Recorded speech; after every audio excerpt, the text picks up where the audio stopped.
Hello everybody, and welcome to Storm Raids, and today I'm going to be doing a video that I've been wanting to do for a while, and I just kept putting it off, and I figured middle grade March is a really good time to do that, especially since I am the co-host for March Mystery Madness, and a lot of the books from this author could also fit for mysteries, so I thought I would just go ahead and spotlight my favorite middle grade author, and that is Stuart Gibbs. I mean, we all know this, right? Because I think last year I read pretty much all of his books.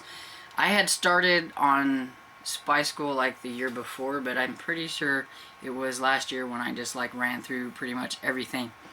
And I really liked his books, and so I wanted to make a video about him since I have pretty much read everything except for the books that have come out this year so far, or are going to be coming out this year. I do have my favorites out of them, and so I'm going to start with my favorite series and work my way down. And so these aren't series that are in like any kind of publication order or anything like that.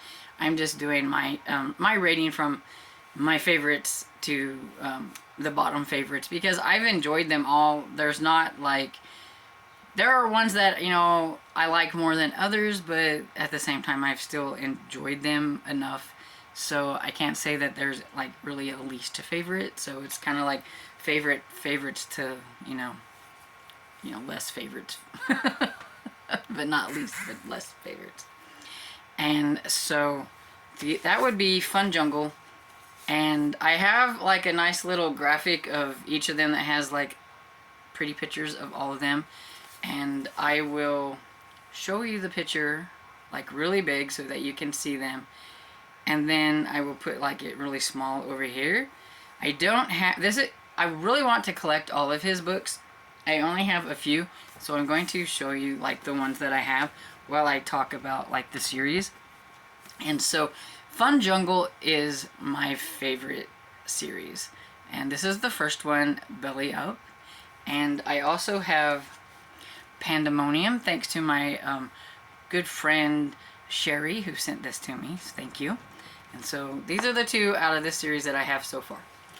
This one is book one, and pretty much the only one in the series where the animal actually was killed. He's Belly Up. But this is about Teddy Fitzroy, and he lives with his parents on Fun Jungle, the property, because his parents work there. His father, I believe his father takes photos and things, and she works there as an animal. I can't remember exactly what she does and everything. Don't expect me to remember a whole lot, because yeah, I never can. But anyway, they used to actually live in Africa because of the work that his parents did, but they wanted to kind of come back home, and Fun Jungle was pretty close to, as close as they could get to working in that kind of a field, and so that's why they're there. A big rich guy, JJ, has bought up all this property, and he's made this huge like zoo type thing, and wants to incorporate like all these like exotic type animals and things like that. And in this one we have, it's Henry the Hippo. I thought it was Henry. It's Henry the Hippo, and he's gone belly up, and they think that it was an accident, that something, you know, just must have happened or whatever. But Teddy, he doesn't necessarily think that's what happened. He thinks that something happened to Henry the Hippo, and he's going to try to figure it out. So he's kind of sneaking around trying to figure out what's going on. And because of what was inside the hippo, he thinks that it wasn't an accident. And so that's where you get your mystery. So he's going to be trying to figure out what's going on. And Summer, who is JJ's daughter, wants to investigate with him and stuff. And so they become friends. And over the course of the series, you know, they get a little bit friendlier and everything. So it's kind of cute. But yeah, so basically each one from the books from the series talks about an animal that has the potential to go extinct or is extinct, kind of. And I say is extinct because one of the books is called Tyrannosaurus Rex, and so We all know that one's extinct. But most of them are animals that are still around, but there might not be a lot of them. And with this series, I actually learned something. I did not know that mountain lions were on the extinction thing, because, I mean, to me, we hear about them around here all the time, so I didn't know that. So, like, you have pandas and stuff in the pandemonium, and everything. So each one of them kind of features one. We have koalas, and like the mountain lions, and we have bears, and the T-Rex. And in one of the books, and I'm not sure which one it is, I don't know if it's the T-Rex one, but I know there is one that talks about buffalo, and it talks about like the Taurons that you have, because they're tourists that are morons, because they get out of their car in like Yosemite Park and try to take photos of these animals that they shouldn't, and then they get in trouble, and then they blame the animals and everything. And so at the end of each of these books, the author always has like a little bit of a chat with, you know, the reader about these animals that are going extinct. It's got like a note from the author and everything. So I always thought that was pretty cool. And that's why this one, I think more because it has to do with animals and things, that this one's my favorite of the series. The next one that I want to talk about is the Spy School series. And that one is a little bit longer running. This one has a new book. I should say this one has a new book that came out in February. I haven't got to it yet. I am on the list on Libby, and I'm patiently waiting for Well Down. But yeah, so there's that. And this one has the most books out of all the series so far. And this one has 10 currently. And then Spy School Goes North is the new one that's coming out. And I think it comes out in like October. So I cannot wait for that one to come out. I do have a few books. Like I said, I am trying to collect all the books. And so far, thanks to the publisher and everything, I do have some arcs. But I would like this one is an arc that I have of Spy School at Sea. And if that one... Actually, I found this really cool edition on Pango Books. And this is Spy School British Invasion, and it's the Barnes & Noble special edition. And so it has like this really cool like map type thing on the inside.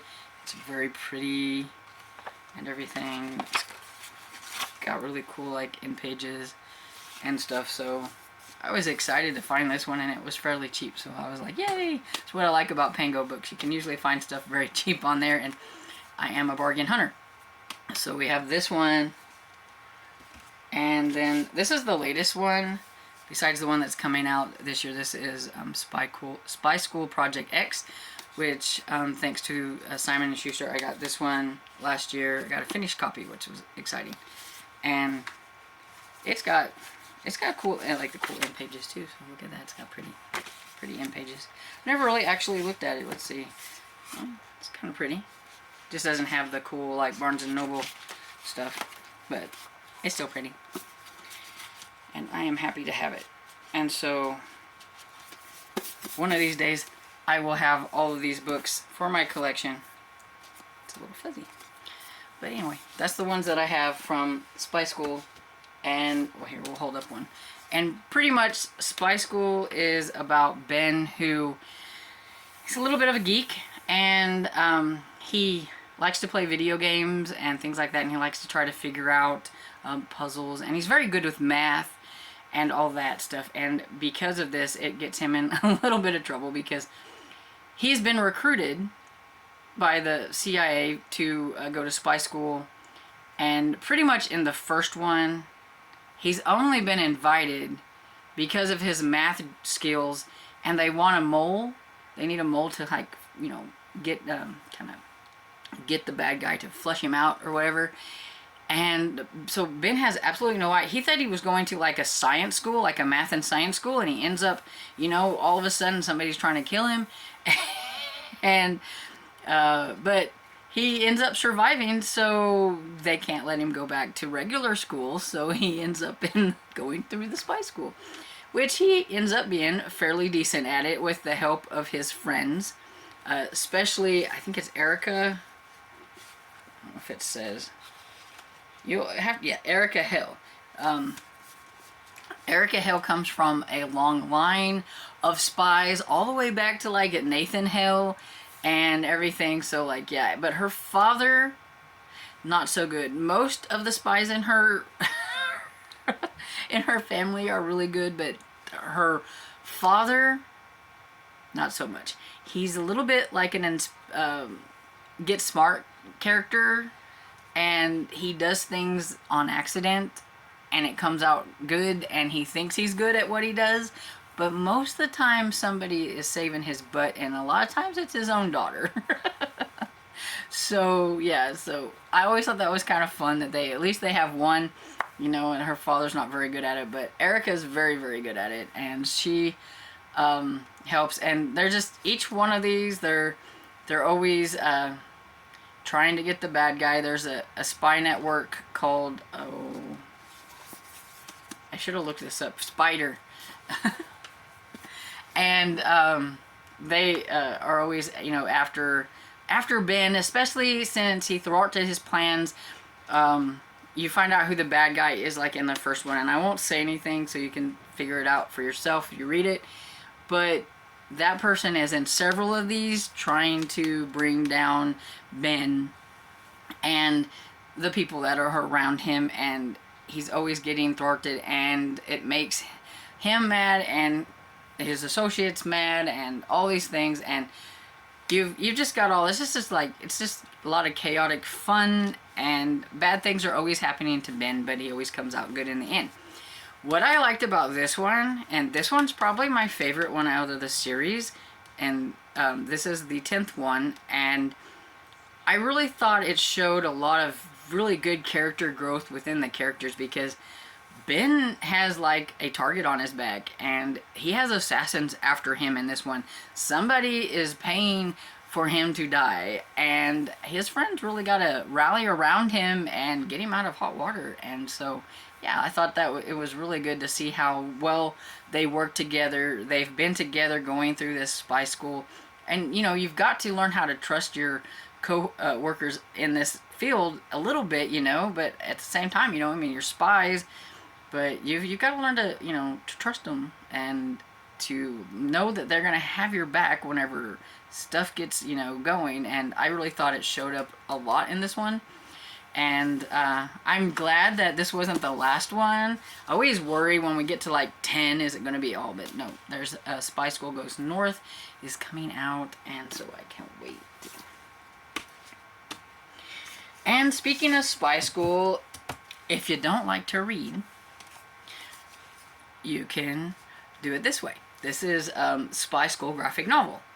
And so it's been fun going back to the beginning of Spy School and seeing it in a different format. How they thought the characters should look. I'll tell you now that Ben didn't look anything like what I thought he should look. But I guess he's very, very small and geeky. There he is. And everything, but I don't know, I guess I pictured him a little bit bigger and bumblier, I guess, maybe. But yeah, but it's been a lot of fun. And so I have this one, and I have the advanced reader's copy of the second one, which comes out in April. So I gotta get going on this one. But yeah, so we've got, you know, the graphics. And so this is Spy Camp, which is the second book in the Spy School series. So I'm going to get to go back to the second book and read it all over again and have a lot of fun with the characters all over again. And it's going to be a lot of fun. I can't wait. It's just going to be a lot of fun. Look at this. I mean, he's in Spy Camp. It's not going very well. Okay, so I went looking for, after I found Spy School and Fun Jungle, I went looking for like his backlist stuff. And I found Moonbase Alpha, which was a trilogy that he had made. And I don't have any of those books, but Moonbase Alpha is about Dash and his family. They have been selected to go to a moon base and everything. His family is scientists, and they're staying up there, and there's nothing to do there. I mean, you're in a space station, what can you do? Can't go outside. So Dash is not very happy about being there. I mean, the food is not very good because you know what, they're eating all that stuff that's been like dehydrated or whatever it is, and yeah, he's just not having a very good time.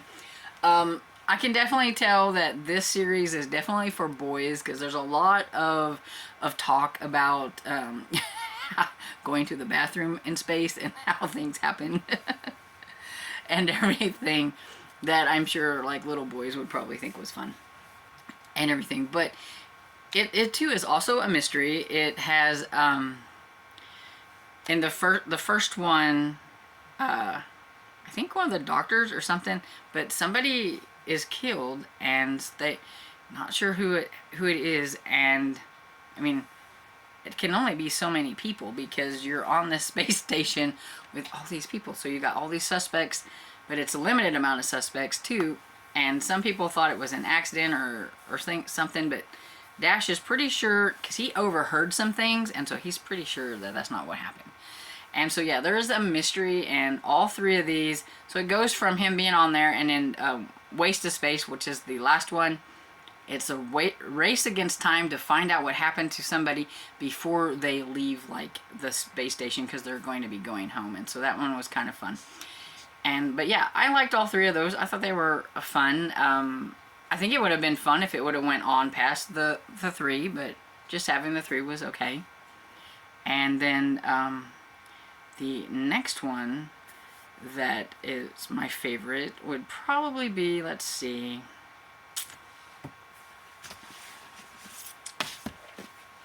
I'm going to say that the next one would be Once Upon a Tim. Once Upon a Tim is a lot of fun. So far there are 2 books out and one coming out in May, and then I've seen that there's going to be another one coming out, but it doesn't have a cover yet. But these are like the arcs that I've gotten, so I would like to get these replaced eventually with like the actual books. But I have Once Upon a Tim and The Labyrinth of Doom and The Sea of Terror, which I have yet to read and can't wait to read because it's like really fun. But Once Upon a Tim is a kind of a fantasy type, and it's not necessarily mystery, but they do have to figure things out, so I mean it's kind of mystery, but it's more of a fantasy story, and it's probably the quirkiest one out of all of Stuart Gibbs' series. It's got these really funny little drawings and things in them, and like little things, and it is about, here's a map of the village and stuff, but it is about Tim, who is a peasant, and he doesn't want to be a peasant anymore. So whenever there is the princess is taken by this 2-headed thing here, I can't remember what it was called, but she is taken. They need somebody to rescue her, and so there is a call for some knights, and they'll take anybody. And so what they get is not much. What they get is they get Tim, who is this little peasant who wants to better his life.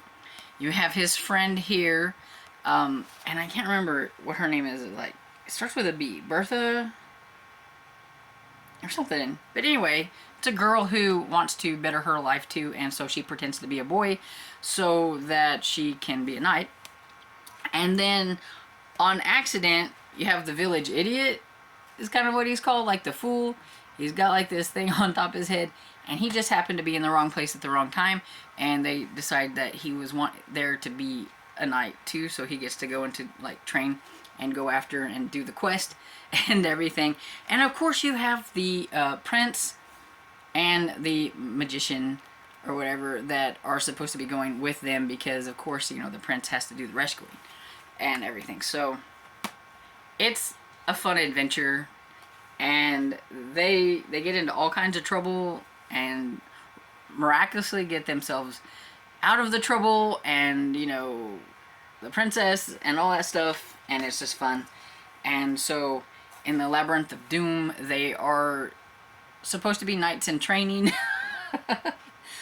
But because of some things that happened in this one, which you'd have to read to find out, it kind of makes what happens here happen because they get put into the Labyrinth of Doom and everything. I haven't read this one yet, so I don't know what happens, but I mean, just look at it. It looks like it's going to be a fun, like, sea adventure of some sort.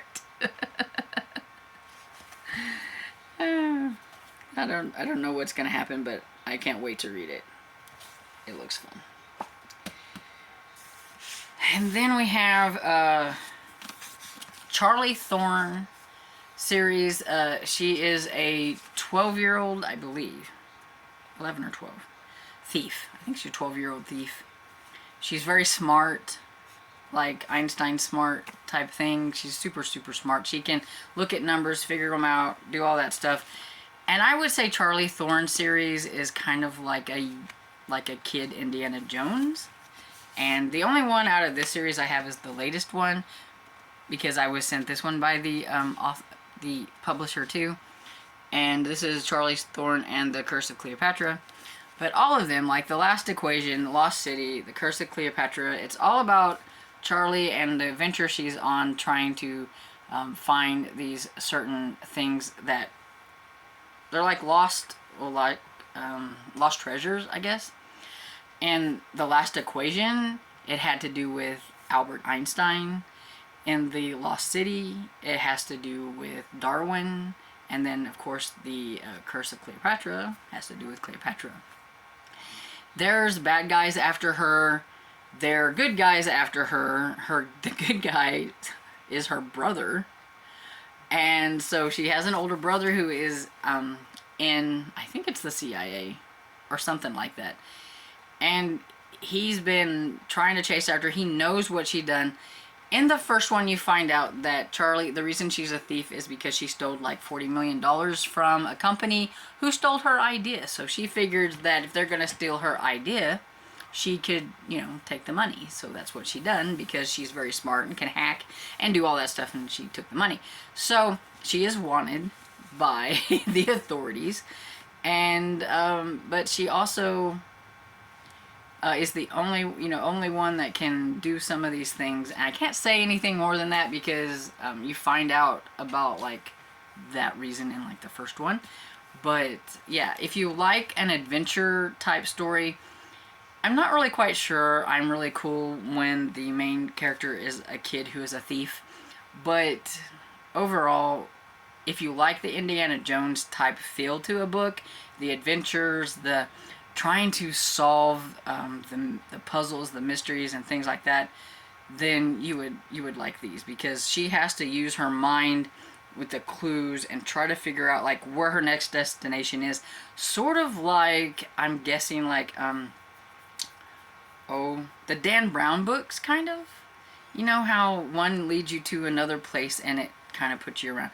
And she's always, of course, one step ahead of everybody else. But she ends up with, like, not only, like, our government after her, but, like, the Israeli government, the Russian, I mean, everybody's after her. So, it's not, like, one of my, like, favorites, like I said, because it is down on the list. But I did enjoy it, and it is a fun time. And I do hope there's going to be more. So, I haven't heard about any new ones coming out this year yet, but, I mean, the year is still early. So, I'm hoping there's going to be another one, because it is kind of fun. I do like those kind of adventure books, and so I would like another one. Then the last series is The Last Musketeers, and it's a trilogy, and this one is kind of a fantasy, sci-fi-ish type of series too, and it is about Greg, who his parents are having to move, and they're doing this moving, and in the middle of moving, there is somebody there trying to get something from them. And anyway, he ends up, I can't remember exactly what he touched or what he did, but anyway, he ends up zapping them like to, like, I think the 1600s or something like that. Anyway, the time of the Musketeers. And of course it's a young Musketeer, so you've got the main three Musketeers, but they're like 12 years old. and they're friends sort of, and working with the young like prince or whatever, and Louis, I think it is, and everything. So like they know him and a little bit, and they have to kind of find a traitor amongst the in the mix, while also Greg needs help because he's there and he's trying to, and he needs to find out what happened to his parents because his parents are there by the evil guy who was wanting whatever it was in like the present time. He's in that time too, and it's kind of hard to explain, but it all wraps up. It's all together. But anyway, but Greg ends up being the fourth musketeer, sort of. So like you always had like the three main ones, and then you had like was it D'Artagnan, I think, that comes in. You know, he's like the D'Artagnan guy.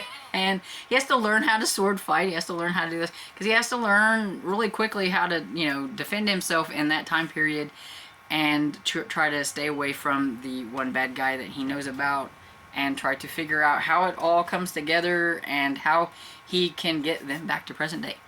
So it was fun. It was okay. Like I said, none of these are bad and everything, but if I had to rank them, this one's just kind of on the bottom, just because, you know, it was okay, but it wasn't like my favorite and everything. But I suggest that if you like adventure books and you like time travel and like that kind of stuff, like fantasy, that you'd probably like it and everything.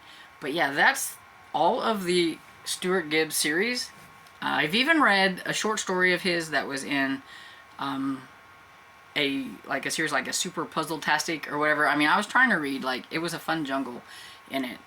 I was trying to read everything I could get my hands on. He has some short stories, I think, that are like in a contemporary like group, but that didn't interest me, so that's probably the only thing that I haven't read so far of his. But like I said, besides the new books that have come out this year that I haven't quite gotten to yet, I've read everything. And I've never done that with an author before.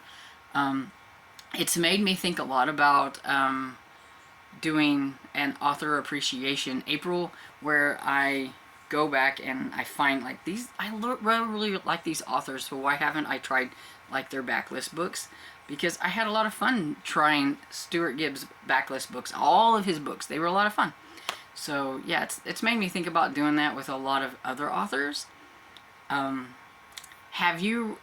Have any of you read Stuart Gibbs? Have I influenced you to read Stuart Gibbs? I would like to know down below if you have decided to try one of the books because you've heard me talk about him so much, because I'm pretty sure that y'all are tired of me talking about Stuart Gibbs and his books, but I love them. They're a lot of fun. So I would like to know if you have read any of them. Let me know which one's your favorites if you have read any of the series. And I hope you enjoyed this video, and if you did, please give it a thumbs up and subscribe. And I will see you all in the next video. Bye!